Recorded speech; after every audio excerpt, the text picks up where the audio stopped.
So, all right, we're live. Well, good morning and welcome. Today is Monday, and as you know it, going forward every Monday, Giovanni González and myself are hosting this conversation that brings to the world unique leadership perspectives to what we call everyday challenges for everyday people, entrepreneurs just like you, authors just like you, business owners, or corporate executives. We're here to have these conversations. And today, we're saying how to build your dream team before you can afford it. Gio, this question itself, right, begins to poke at something that's real for people in business, and it was real for me when I first started. It's like, did you know that I built my first website, Gio? No, I didn't know. You know how long it took me? Almost a year. Because see, the mindset I was in was that I can't afford to pay someone to build my website. Therefore, I'm going to save the money and build my own website. But can you see a whole world that I missed as a business owner doing it myself? Yeah, I think that one of the aspects of this conversation that I'm really excited about, Sorel, and I'm really excited that all of you are here, and I hope you get to share this audio and this video with as many entrepreneurs who are still in the process of finding their right mindset to build a team. For the most part, for many years, I was inside of a conversation like Sorel is pointing to, which is I gotta do it. I mean, I can't afford it, so I've got to do it myself.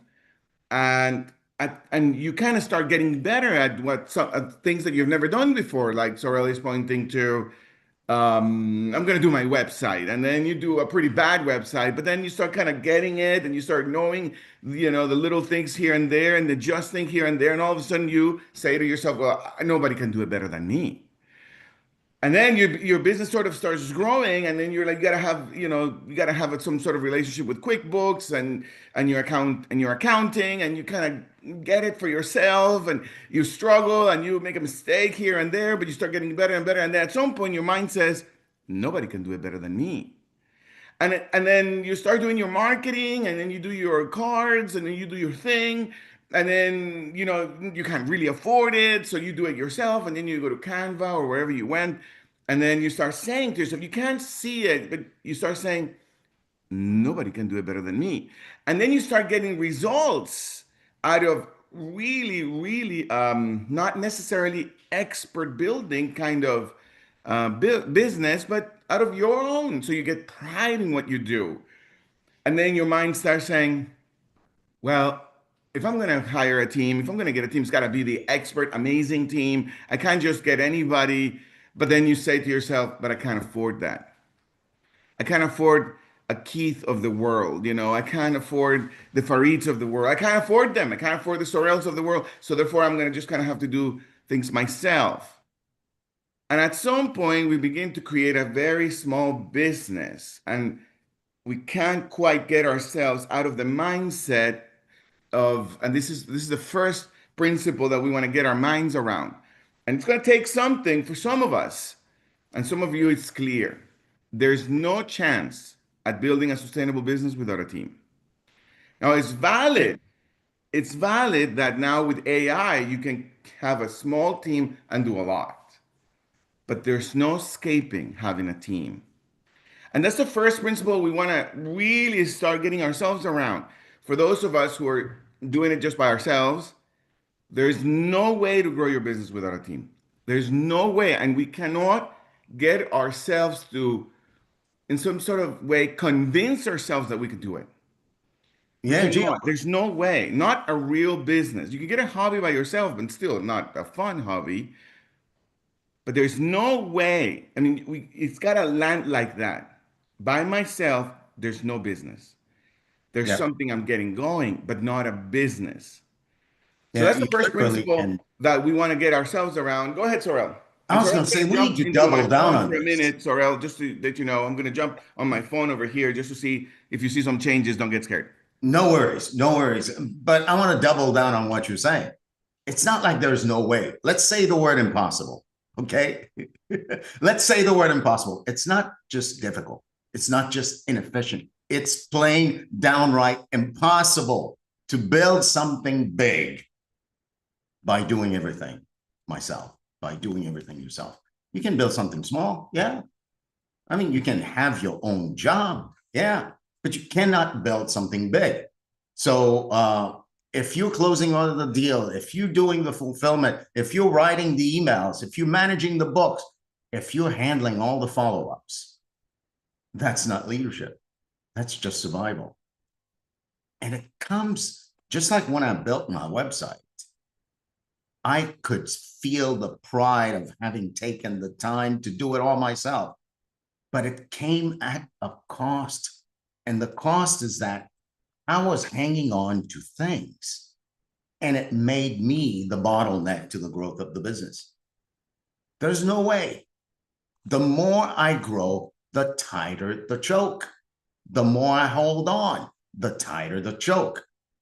So the blind spot is this. I might say, I'm doing it because I'm responsible and I want to save money. No, that's not the case. I'm doing it because maybe I don't trust people yet. Or maybe I actually think that I don't have what it takes to build a team. So the truth is simple. If I don't let go, it can't come together. And really, for decades, I thought that if I let go, it will fall apart. And boy, what a discovery that was. And that's really the first principle. It's not about the founders grinding. It's about the founders growing. So again, principle number one, get it into our heads. It is impossible to scale alone. It just won't happen. That's the first principle. So now I'm going to expand on a second principle, and then we're going to open it up because this conversation makes a real difference when you yourself start to look and see, where am I the bottleneck in my business? Where am I hanging on to something? Where am I learning how to do something that rightfully so somebody else should be doing for my business? So let's take a look at the second principle. And it goes like this. People follow people before they follow a vision. Let's see what we mean by that. Every founder has a vision. You've got a product, you've got a plan, you may have a book, whatever it is. Consider this. People don't follow plans. They follow people. So if you are not inspiring trust, quality, clarity, and belief, people won't join your mission. They may join for what they think is the return on investment that they're getting later, but they're not joining. Picture this. Sarah Blakely, how many of you are familiar with Spanx? People see the end result. They see Sarah Blakely, they see Spanx, they see the mega success that the business is. But what they don't know or don't see or don't think about is that Sarah Blakely started with $5,000, no more. No business plan and no team. So why did people say yes? People said yes, not because of perks or investment returns. People said yes, not because she paid them. People said yes because of her. For herself, she got under her own skin and mustered the courage to fall in love with her own idea, so much so that she took that idea and shared it with the people around her who were the most successful. See, pause for a moment and look and think of the ideas you've had that you've been waiting for those ideas to grow and flourish, to be stable, to be solid before you'd share them with the world. Well, something magical happens when you share your ideas with the biggest, most successful people around you. Gio, are you back? And are you able to speak? Yeah, I'm back. How's my I'd sound? love for you to say something about this thing that grips all of us as business owners. I have an idea and I keep it to myself. I do everything to make the idea flourish myself. And I know you've discovered something really magical about taking your idea, falling in love with it, and sharing it with the most successful people around you. Yeah, that's a critical aspect to get ourselves around is that there's a conversation going around in the in our upbringing, which is don't share your ideas. People are going to take them away. Don't share them. You know, people are going to judge you. Don't share them. People are there's going to be haters. So wait. So wait until the idea grows and then you share it with the right and then you share it somehow. And then you build marketing. Marketing is about sharing your ideas, right? That's what it is. Marketing is about sharing what you love, what you care about, the business you care about. That's what marketing is. It's about sharing. But at the beginning, don't share. No sharing until you build it or something like that. And I think that's a critical shift to do as if you are just at the beginning stages, is to allow yourself to share your ideas with as many people as possible. Now, the idea is to be effective and you don't want to share your idea necessarily with someone who has never built a business because they don't know anything about that, right? And it's not that you're judging them. Sorry, it's not that you're judging them. It's just that they don't know. So you want to go to the most successful people you know, right? And you want to share with them what you're up to. And one of the things that you'll find out is that the more successful people are, the more they the more jealous they are of their time, but also the more they want to give back because nobody builds anything big without the help of a community. So one of the things that I appreciate the most is when somebody says, "Hey, can I buy you lunch?" And you can ask you some questions, or some folks says to me, "Hey, can I give you, how much do you charge an hour?" Right? And I say, "Okay, whatever I say." And then say, "Can I give you that?" And just kind of go back and forth. I want to ask you some questions. Those are strangers. But the people who are really close to me, they say, Gio, I want to buy you some lunch. I need to ask you this and that. And I love those lunches. I really do, because I have to eat anyway, right? And and I really love supporting people to have a mindset shift about their business. So share with as many people as possible. And you'll see that when you start sharing with successful people, the successful people you know, they're going to give you ideas to attract the greatest minds. And that's important. That's really important because at the beginning, it is your mission, it is your vision that's going to attract the greater minds, right? It's not the paycheck because you can't afford, someone for $150,000, $200,000 person. However, you can enroll somebody in a big idea. And then if somebody's enrolled in that, it doesn't matter how much you pay because they want to support the idea. So that's a critical shift to take on. You got to be enamored with your idea in such a way that you're willing to share with as many people as possible. And ideally, you want to share it with the most successful people you know. I want to share one more thing, Saurel. Yeah, go for it. One of our clients sells tacos, right? And when we started working, his restaurant business was small. Didn't really have this big. He has 6 restaurants now, but at the beginning he didn't. But the way he shared about his vision for tacos, man, I got enrolled. I was like, I don't know how, but I want to support this man in looking at and supporting this vision for tacos. And then I learned so much from him, even though his business was still small. The way he shared about what he thought about tacos got me to see I don't love my brand enough, like Mm, the way this guy does. yeah. And that's what you really want to do. So I wanted to say that. Go ahead, sir. Gio, I don't know if you want to mention the name of that business. Do you? Yeah, sure. It's Beto's tacos. If Yes, you're in come on, Atlanta, let's give if you're Beto in some Atlanta, props. yeah, if you're in Atlanta, you know about them for sure. Right. So now one of the things I do remember is that when Beto started, it was so small that he could have, and he did have it in his mind that, oh my God, I'm too small to It was actually a food truck. build a It was a team. food truck. Yeah, it was a food truck. It was a food truck. Yeah. Yeah. But one of the things that I love that he demonstrated over and over and over is a commitment to what he made out to be his only job in the world. Like Beto's only job in the world became to train, develop, and empower people around him.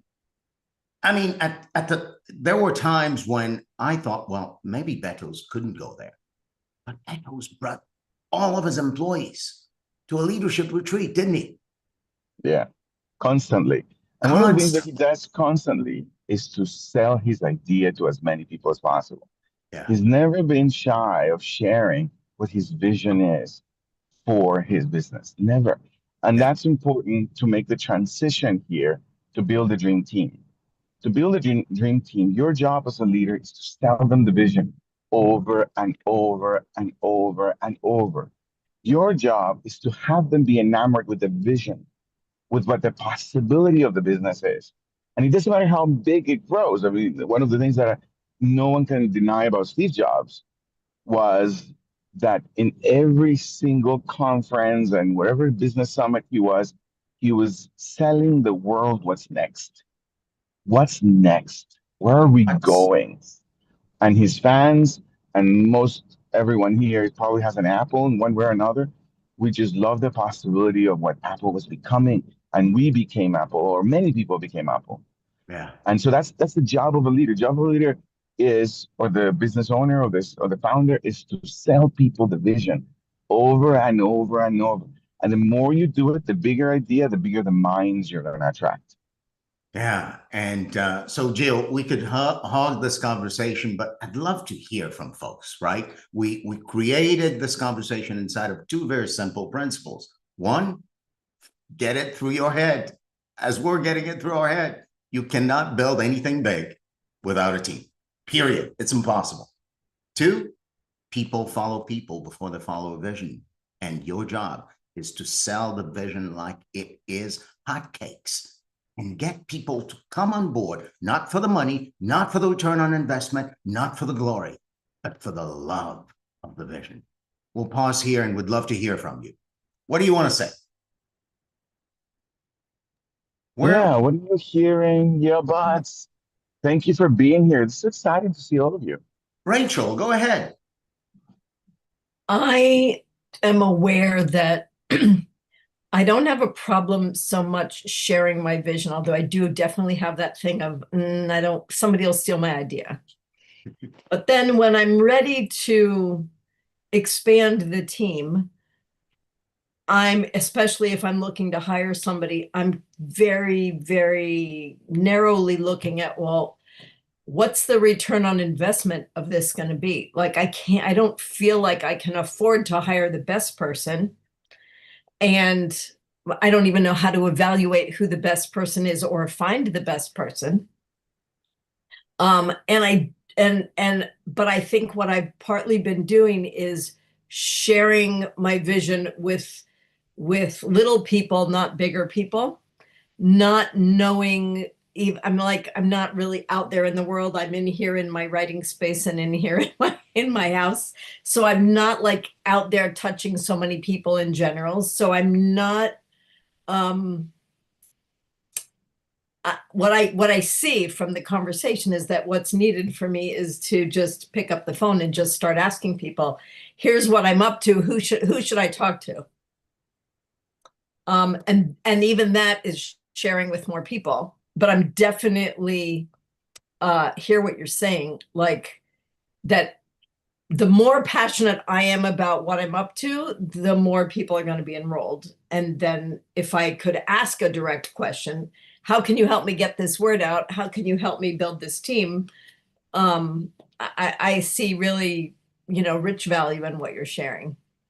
Yeah, it's like you're pointing at the question, Rachel. It's like you've got the book, you've got the talent as an author, and you are in your writing space where you are, and you're not talking to anybody else. And now you see a possibility of actually picking up the phone and sharing, not for any other reason than for the sake of blowing yourself up about your love for your vision. I'm excited about that for you. Yeah. Yeah, and certainly that's a really interesting and difficult transition. It certainly was for me, to be somewhat of an authority in my field and not knowing. Right. One of the things that I discovered for myself in the journey was there's a big difference between being good at something and then marketing what you're good at. Like it's a world of difference. It's like a completely different language. It's like nothing about what that got you to be good at that specific thing has anything to do with sharing it with the world. It's a different, completely different human being. And that transition is really difficult. And so one of the things that you're saying is picking up the phone and asking, and it's critical to say and ask the most successful people you know. And because they're the ones who are going to give you a sense of their journey to become successful. It's not just anybody's opinion in the context of a business. Anybody can be your guru if you listen long enough, if your mind is empty, long enough. However, it's critical to allow yourself to ask the best. If it's in the context of your book, ask the people who already have a bestseller. Well, how did you do that? So How did you get your bestseller, right? Go ahead. One of the people that influenced me a ton in the writing of my book was James Clear, who wrote Atomic Habits. I don't know how to find him. Like, he's not on social media very much. Anyway, I found somebody who found his P.O. box because I wanted to gift him a copy of my book and say, hey, dude, you just so influenced me. I want to say thank you. So I did send that, but of course I haven't heard from him. And that's a bit of a stretch, but certainly you have in your community people like me, Saurel, like many people that have a best-selling. And they're the ones who are going to give you a ton of ideas on how to get a best-selling going. And you're going to get confronted with not, and some of these you don't like, some of these you don't like, but they did get the bestseller. Atomic Habits, what a beautiful book. But, that's going to take something to get his phone, to get him to answer his phone, right? Well, so, yeah. Go ahead, Saurel. I was going to say, Gio, you never know who's listening to the Leadership Huddle. I mean, if by some chance, James Clear, you're listening, Rachel Siegelman would like to talk to you. Well, me too. I was here, right? But it's still a stretch of an idea. So that would be something as successful people will tell you. There's no need to talk to him to get a best-selling going at all. Oh, see, my vision to get a bestseller. I don't even care about it. Like, I just want to be able to acknowledge the people that contributed to me and have them read my book and go, oh, wow.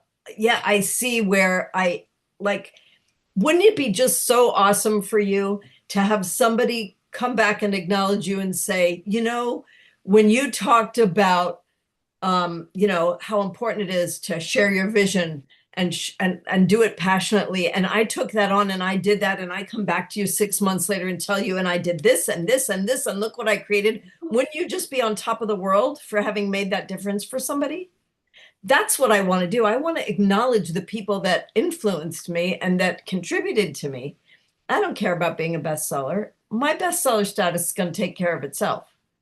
I'm not on Amazon. I don't think that being a bestseller means anything. It doesn't mean anything to me. I mean, it's a nice here's what it means distinction. in the world of a book, in the world of your passion, in the world of your vision, in the world of what the content of your book says.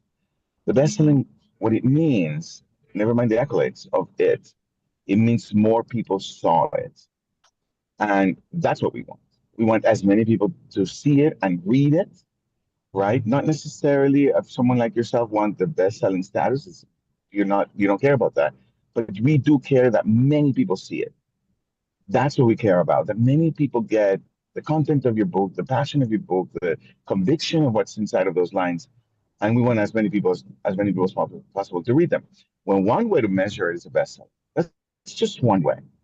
So anyway, thank you, Rachel. Thank you, Rachel. Mary Pat, you had your hand up. Go ahead. Yeah, I did, and it's really what you all have been saying. What I'm hearing this morning is that in your sharing, you're building and expanding your capacity as you share with others because you're allowing input into your life. And so it doesn't mean you have to agree with what they say. It doesn't mean anything, but you get the world of what's happening around you. The community that you're in is expanded in that sharing, and it builds you up. I mean, it literally builds you forth to keep going and do. I mean, I don't know anything about Spanx, but I'm going to look at it now and find out, because that to me is just an awesome way to start a business.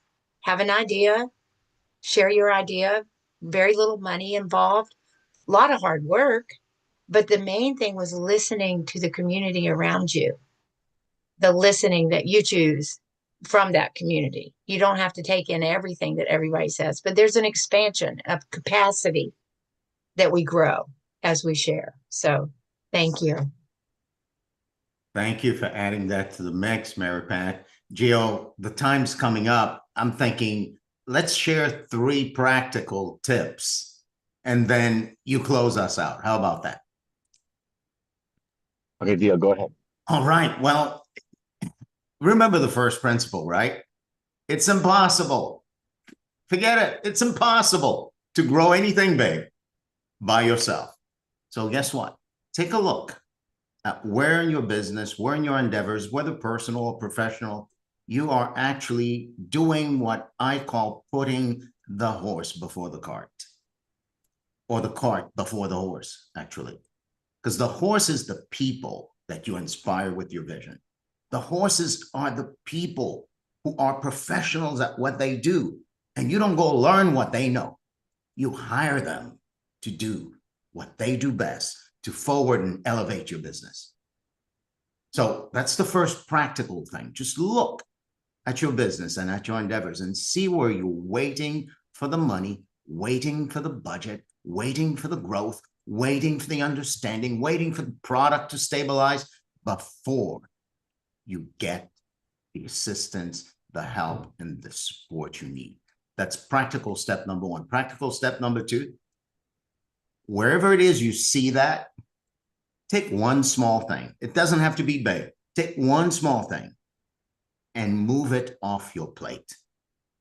Get a pro to do it. Get somebody else to do it.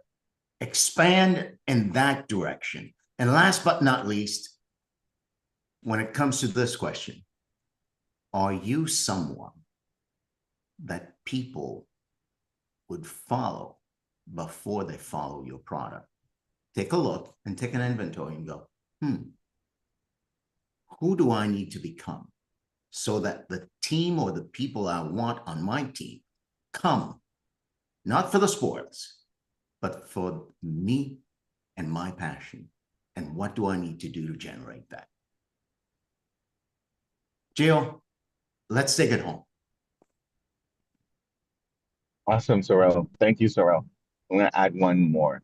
Yeah. Put in your calendar as many appointments as you can with successful people you know, and share them your idea and see what they think and what they say about spreading that idea. With as many, it's critical to be successful people, as many successful people you know about your idea. That's a critical one. Thank you, Saurel. Thank you, everybody, for being here. I ended up joining you guys with my Uber driver. We're going to the airport now. We're on our way to Atlanta, and you can't do that without a team, right? So thank you, Liz. Thank you, Saurel. Thank you, everybody. Thank you, everybody. And thank you, everybody. Remember, love always. Stretch your cheeks, laugh out loud. Eat more plant-based, get closer to the trees, hug the trees, run, move every single day, move a little bit every day, give, sleep, and check yourself before you wreck yourself. Bye-bye. Thank you. Bye-bye.